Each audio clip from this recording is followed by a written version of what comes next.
was the erase and replace philosophy, which is you can overcome difficulty like addiction or just bad choices or hardship in your life by replacing it with something of a higher value, like exercise or running, things like that, mental health, right? So I learned about erase and replace. You erase addiction and replace it with health and wellness. And I got really heavily into health and wellness. I became a personal trainer, a life coach, and that really became that higher value system that I searched for and replaced the addiction with. Running 100 miles seems impossible, and maybe even kind of crazy. And it is, but we believe in big crazy dreams. That's why we ran 100 miles. It was such a life-changing experience for us, we decided to devote this podcast to preparing and inspiring you to run your first ultra race. Are you ready to feel the highest highs and the lowest lows? Are you ready to do what you once thought was impossible? Are you ready for your trail to 100?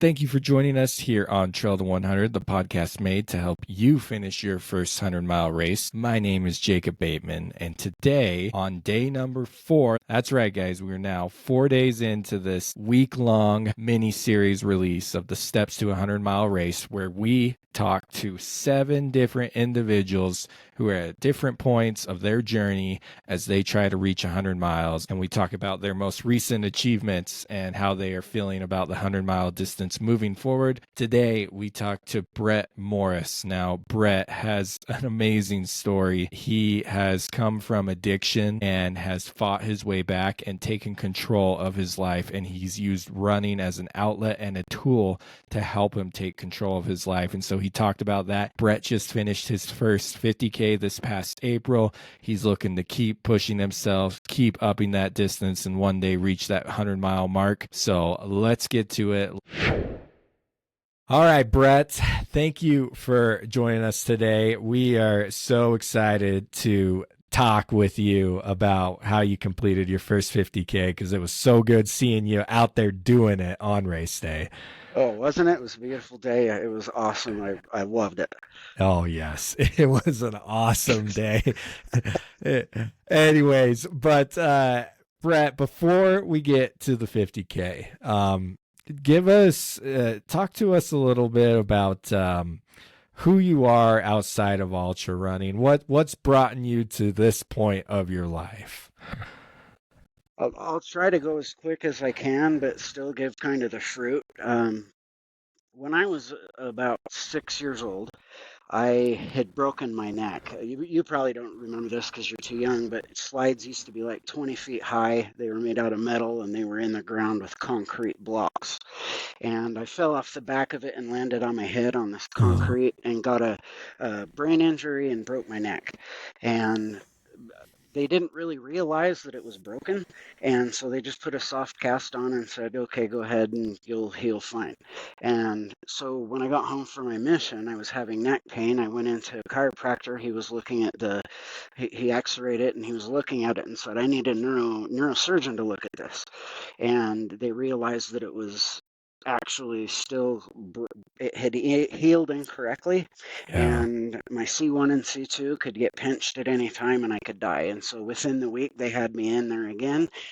They re-broke my neck, took a bone out of my hip and clamped it in place. And so it happened really, really fast. But unfortunately, because of that, I was introduced to morphine and had become addicted to that, and then painkillers and some other stuff. So, without getting into it way too much, for about 20, I'm 46 now, so for about 20 years, I was pretty heavily in addiction, and it was really a rough time in my life. I hit bottom several times. I went through some divorces and lost my house and some, wrecked my cars and stuff. But when I was about 41, I just decided that I needed to change. I decided that it needed to either end or I needed to do something about it because I couldn't live life the way that I was anymore. It was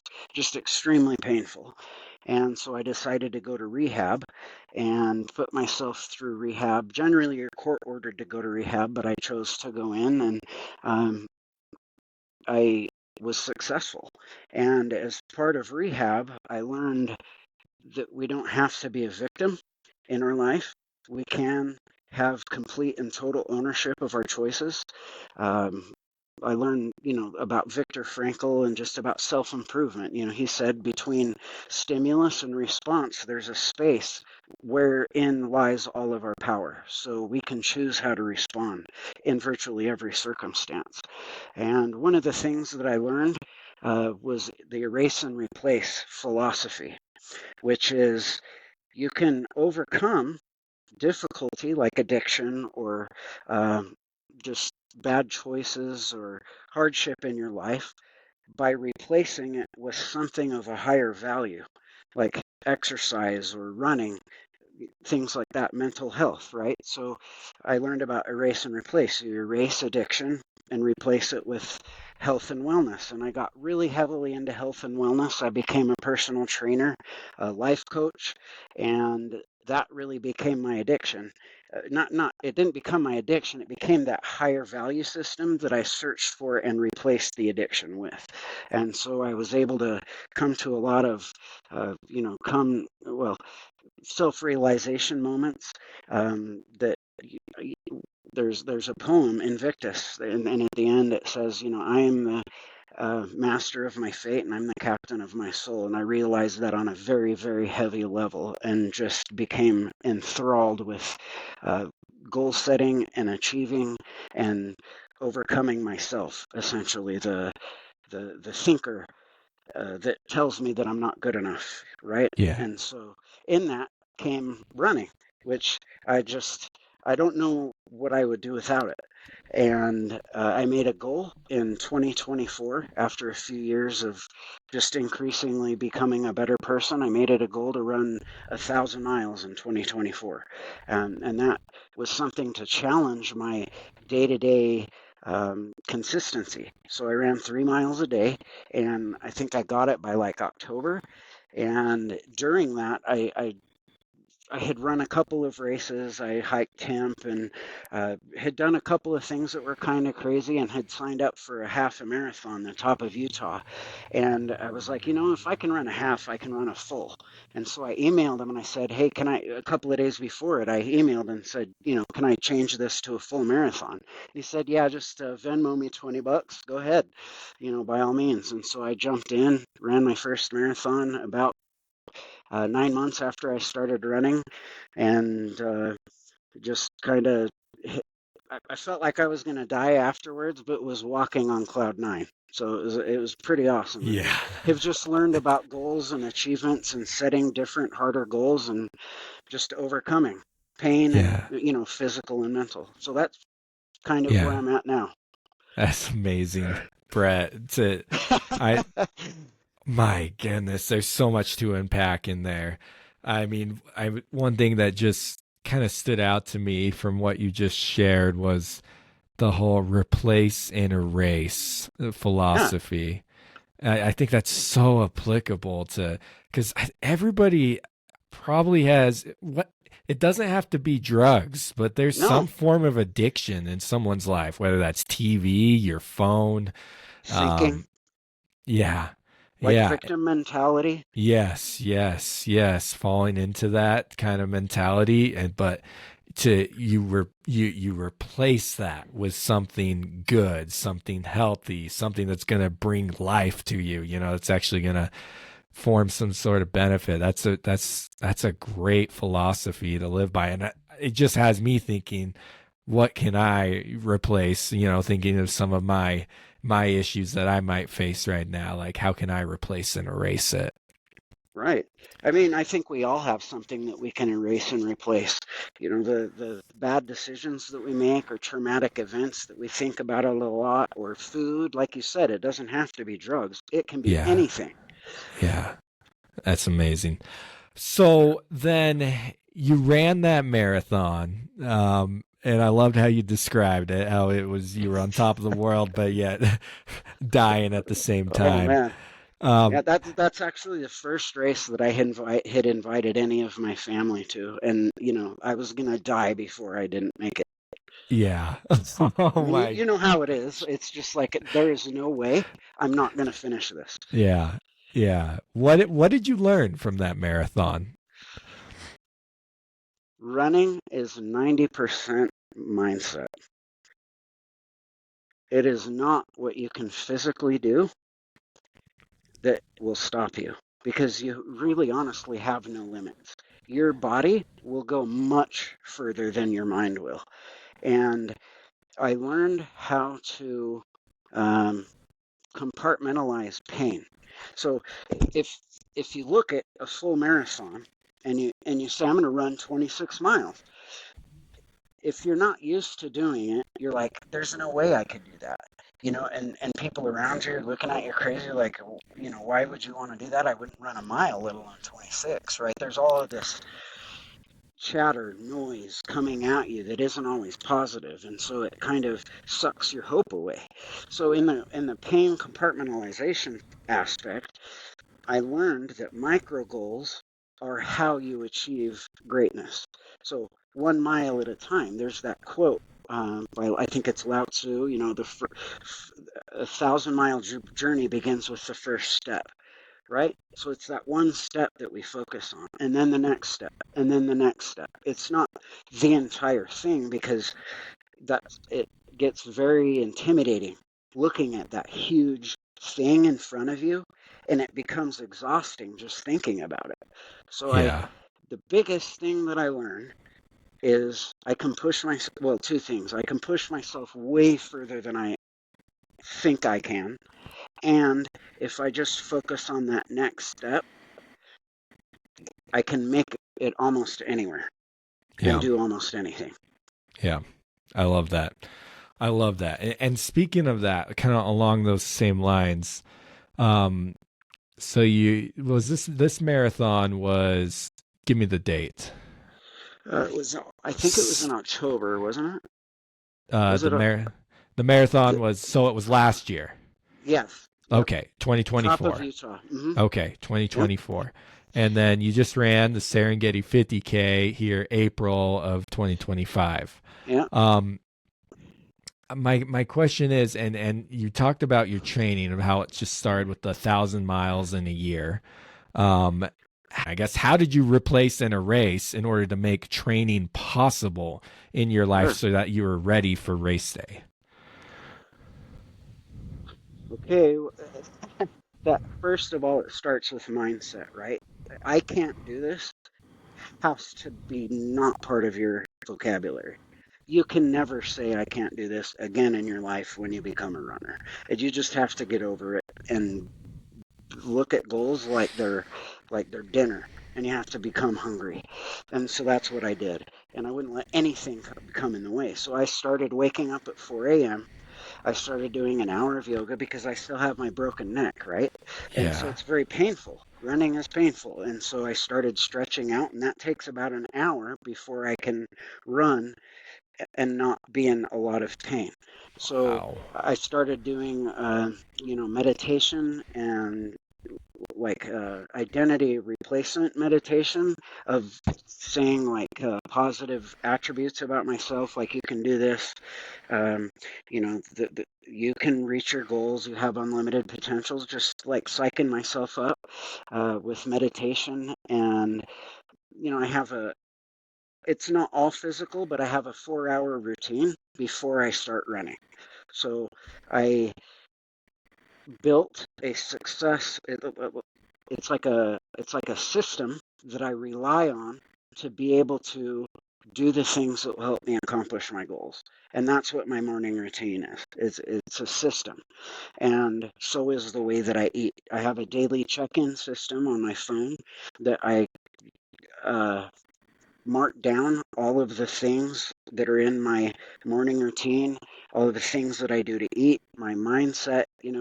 I just have a checklist that I go down all day when I'm supposed to be doing something. I try not to leave any uh, like boring time or just not doing anything, I try to always be doing something that is helping me get to a goal.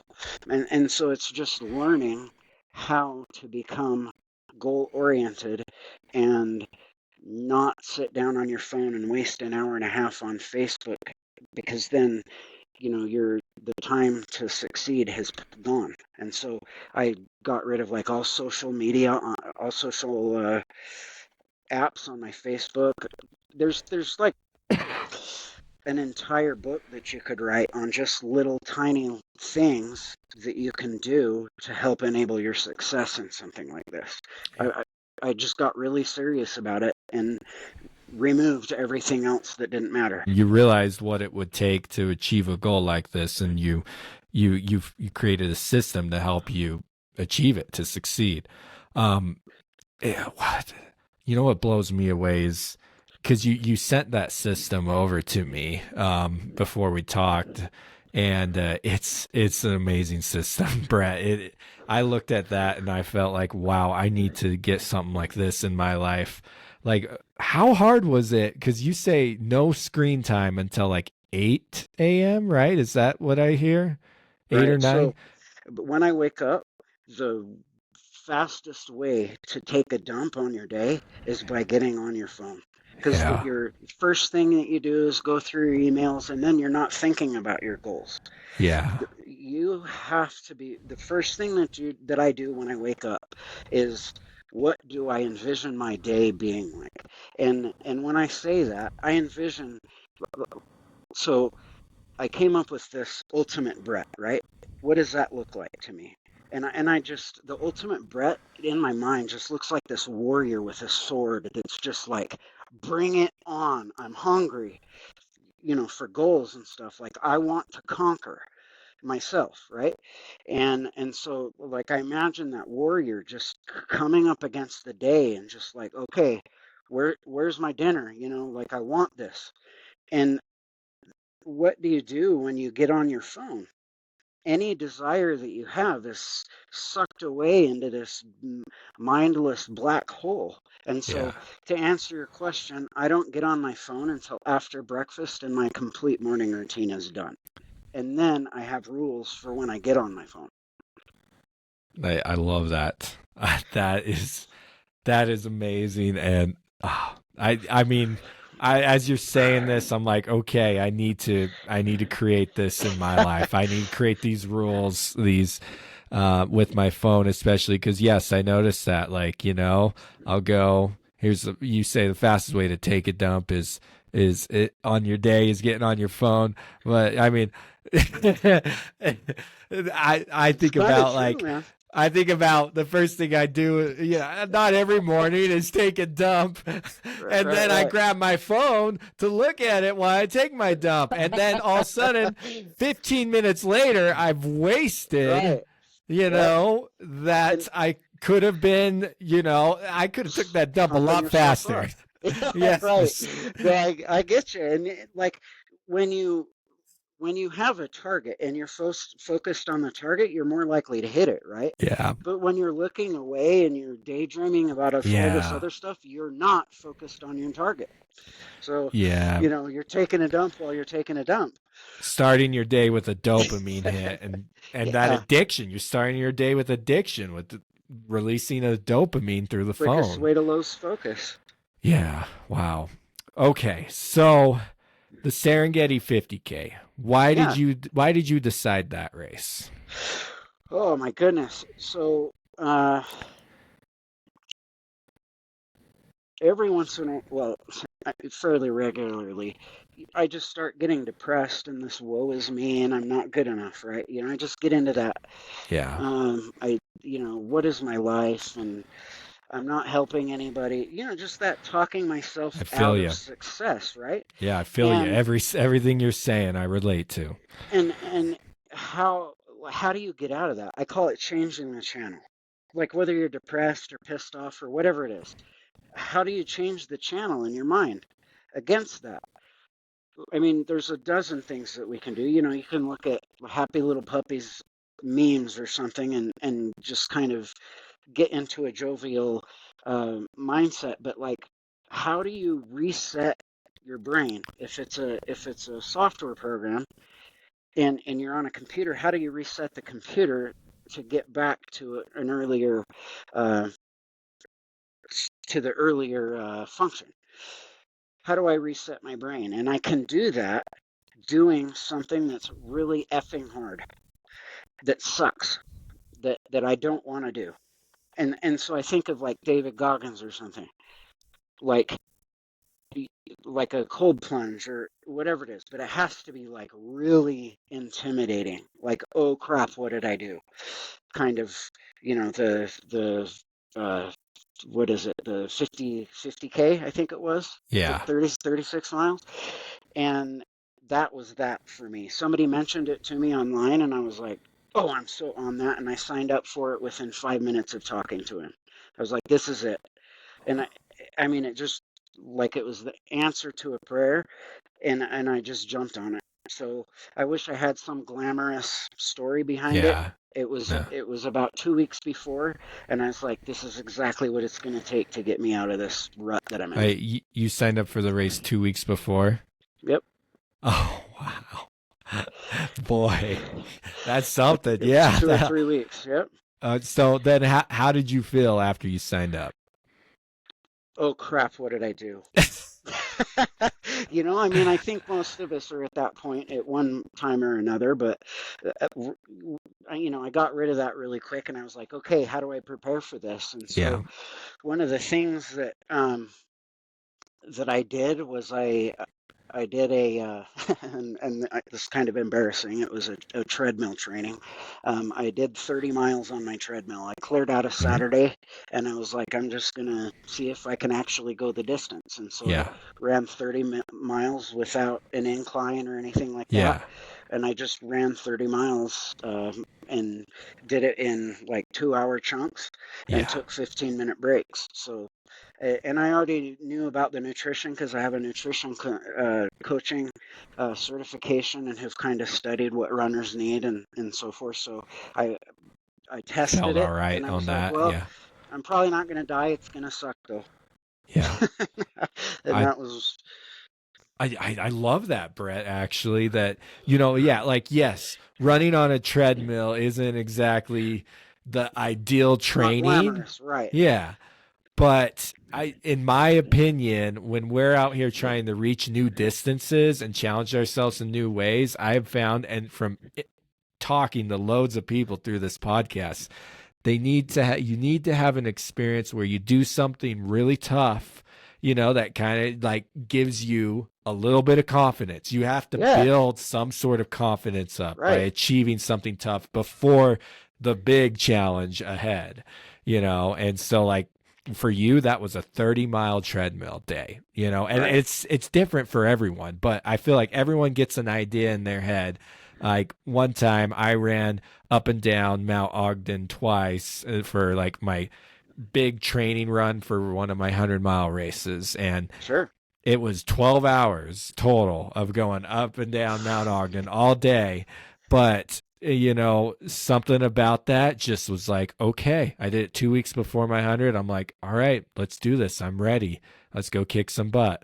And I think that's a lesson that I need to learn, and we all need to learn, is it doesn't have to be glamorous. Yeah. It, Getting out and doing something is what matters. Mm-hmm. Don't care what other people think. Go and do the thing. Yep. That is success in and of itself. Mount Ogden, it was only 22 miles I did total that day. And it took me Dude, that 12 hours. insane. 12 I hours. love it. But like some people would scoff So at how what? long that took. Who But cares? you know what? Yeah. And exactly. You find what works for you. Right. Exactly. Yep. So, how did race day go for you? It was amazing.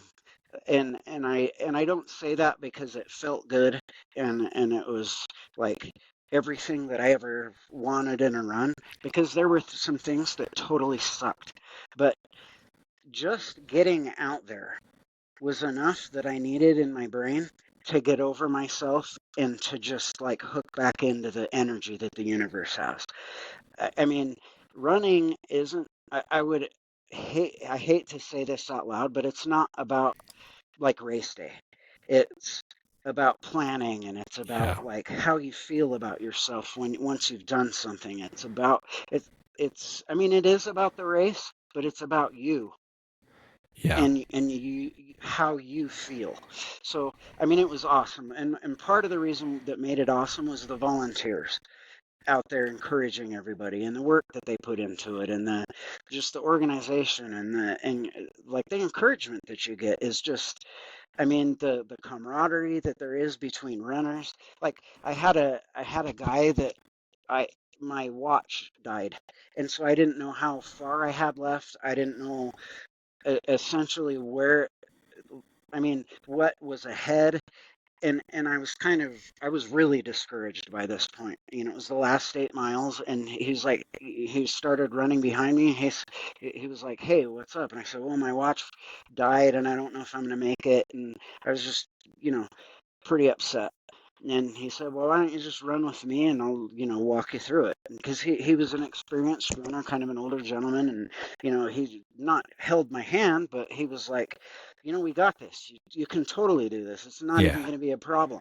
I mean, it Yeah. took 8.5 hours, like your Ogden run. This thing took me 8.5 hours to run 36 miles. I mean, that Yeah. is like 17 minutes a mile. Yeah. But I don't care. I freaking finished. And if I could tell a new runner something, it doesn't matter how fast you run. Like, what is it that's saying? Like a 20-minute mile is the same length as a 5-minute mile. Yeah. Who cares? Yep. You're out here, Yep. and it just makes me feel good doing that for all of the above reasons. So how long did you stick with that runner then? The whole last 8 miles. I mean, it took Oh, probably 2 hours. wow. So you guys ran the whole last 8 together. Yep. Wow. That's awesome. Yeah. I mean, he was a bad 80. That guy is amazing. I wish I could remember his name. I'll have to look here on my app. Yeah, that is amazing. And hearing stories like that is what I think this sport is all about. As you're out there together pushing, encouraging one another. Yeah, man, he like saw me, and he knew that something was wrong because I was kind of going slower and slower and slower, and he was just like nothing but encouragement. Yeah. And it's just like I really, really appreciated it because I was like, I am in my head. I was to the point where I'm like, I am not going to make this, so I Yeah. owe him finishing on Yeah. time. That's So, awesome.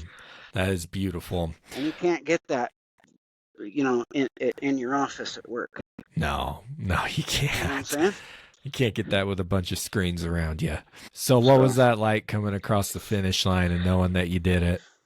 dude, he was like, you know what, you have to run through the finish line. I'm still gonna, shuffle a little bit, but why don't you just take your last breath and just run as fast as you can? And I did, and there's nothing more exhilarating than going through something that is physically and mentally painful for 8.5 hours and knowing that you finished it sprinting through the end. Yeah. I mean, it's glorious. Yeah. Angels were singing. Well, not really, but you know what I mean? It's like, Oh. it's glorious. Oh, you say not really about angels were singing, but There I were trumpets, I honestly, swear. I, I have felt, and you can go back and listen to an episode, but I literally have felt like angels have been there at finish lines before, with experiences that I've had out there. So I agree with you 100%. Wow. So, what's the plan now, Brett? Well, I mean, oh, before we go on, I wouldn't Okay. recommend signing up for like a race like that 2 weeks before. I had still been training and I was Yeah. waiting for something. So Yeah. I had been running probably 7 or 8 miles every other day. Yeah. So I was still training. It wasn't like I was just getting up off the couch to Exactly. go Yeah. run. You know what I mean? So, but what is it now? Well, this year I want to run a 50 miler, and then next year I want to prep and do a 100 miler. So That's amazing. I'd like to eventually do an Ironman. Oh, that's on my list too. I've not done an Ironman yet, but I think it would be a awesome experience to do something like that with the three different forms of Yeah, exercise. yeah. Yeah. I mean, I was on a swim team when I was younger, and so I feel like I can probably put something together with a training regimen that wouldn't Yeah. hurt me too bad. So So, as you look forward to the 50-mile and 100-mile distance, um, do you have anything that you might, as you looking back on your past two races with the marathon and the 50K, that you're like, anything that comes to mind that you want to tweak or change, or something that's worked that you're like, ooh, I really need to keep doing that? I'll I'll, s- I'll stick with three of them because I have like a Yeah. list. I've been journaling it, but there to stick with three. Um, I want to like I don't want to have to drive to the race in the morning. Like I want to be focused. I want to be up and prepping and in the mindset and just be there. So Not like have that stress, not added have this stress. right because it ruins what should be a time of like elation and joy of like this is really exciting. So I want to be in the moment um, when I'm doing that. And then the other two things are um, preparation, like knowing the course, having my watch work, having Strava on it, and just kind of having a sense of the course and being able to follow it with some type of technology that doesn't die. It's really nice to be able to know, okay, you've gone a mile. Okay, you've gone a mile. Because that helps me with my mindset. Okay, one more mile, and then I'm going to take a drink. Because I have these little micro goals that I work with, two more miles, and then I'll have a Joe, right? Yeah. It's like it helps me plan my way through the race, and it's encouraging to know where I'm at. Because not Yes. knowing really dampens it, like I figured out this last time. Yes. Number three, and again, this is about mindset, but find more joy while running the race, like with talking to people and enjoying just being there instead of being so darn serious about like, okay, I got to make it to the next checkpoint. And you can plan and know what to expect, but find joy with where you're at, because isn't that what it's all about? Mhm. It's not finishing that is fun for me. It's the process that you go through to get to the finish. Amen. Amen. Those are three excellent points. It makes me think about times where I was unprepared in those points and times where I have been prepared in those points, and it can make a big difference on race day. Or What's one thing as you look back on your training so far that you felt like yeah, I did pretty good at that. Like I want to keep making sure I keep implementing that. two things. Okay. Nutrition. Nutrition has been really important part of my training. You are what you eat. So you can't expect to go out there and be a bad A and eat like crap, right? So the the second thing has been finding a uh, social network, like with Strava or with people that you go to church with, or there's part of a run. I'm part of a runners group up here, and we run once a week. So finding people that will give you encouragement and cutting out the people that put you down. That is a great point. 100%. You find people with a like mind that they don't have to be necessarily on the same level as you, but they have to be like-minded, Right. and want and recognize, hey, want to bring you up, or you bring them up, vice versa. You bring each other up. Because So, that message that you're getting when you're around them is extremely important. It's what your brain eats, right? Like your body eats food, your brain eats the messages that it gets. So all that crap you're getting on Facebook of like, I'm not good enough and I don't do this very well and, I need to change to be like this person. That's you're eating crap with your brain, and you need to cut out the noise and really dive into those good messages. And like I think we know during races and even outside of races, it's the people that give you that the encouragement, and it really just livens up your capacity and capability of reaching your goals. Yeah. So, Amen, Brett. Everything you're saying resonating right here. Anyways, well, Brett, this has been awesome to talk to you about this. I think what you have to share is so needed to hear in this world. Like, it's so easy to get down on yourself, to tell yourself that you can't do it, that you suck, that you're a loser, that it's so easy to find yourself caught up in that crap where your brain is eating crap and you start to yeah, dude. believe it all. You do, and it sucks you down, and it limits your belief in Yeah. yourself. And you know Yeah. what? You and me and all anybody that's listening, and people that are trying to get out there and run. I was looking at the statistics, and like the people in the United States that have run 3 miles, I think it's like 5% or something. Yeah. People that have run a marathon, it's like 0.01%. People that have run an ultra, it's like 0.00001% or something. It's crazy. So if you think about, I think David Goggins calls it the cookie jar, right? If you Yeah. think about all of the cool stuff that you have done, all the runs that you've made, you're an amazing human being. And I'm talking to everybody. You're an absolutely amazing human being, and you're limitless in your capacity and the possibilities that you have. All you have to do is find something that you're passionate about, that you want more than anything, and just go for it. And if you just do that, nothing can stop you. And I get Amen. really excited about that message because people are unlimited in their potential, and Yeah. they just have to do it. Yeah. Amen. Amen, Brett.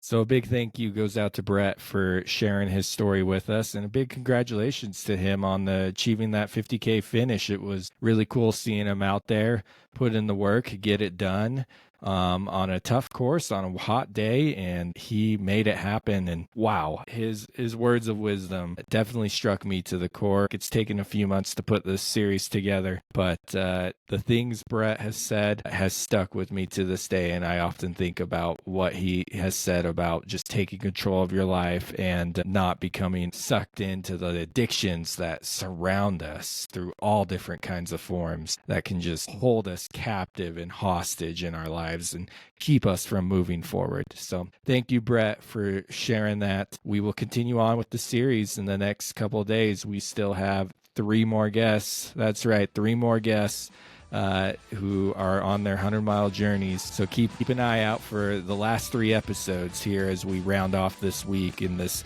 mini-series. Thank you, everyone, for joining us. If you are looking for help along your 100-mile journey, Melody and I are here to help you. You can check out our coaching website at trailto100.com/coaching, and there's a link for the website down in the show notes. We would love to talk with you and see if we are a good match to help you achieve that first 100-mile finish. Thank you, everyone, for joining today. And remember, if you want to run 100 miles, make it happen.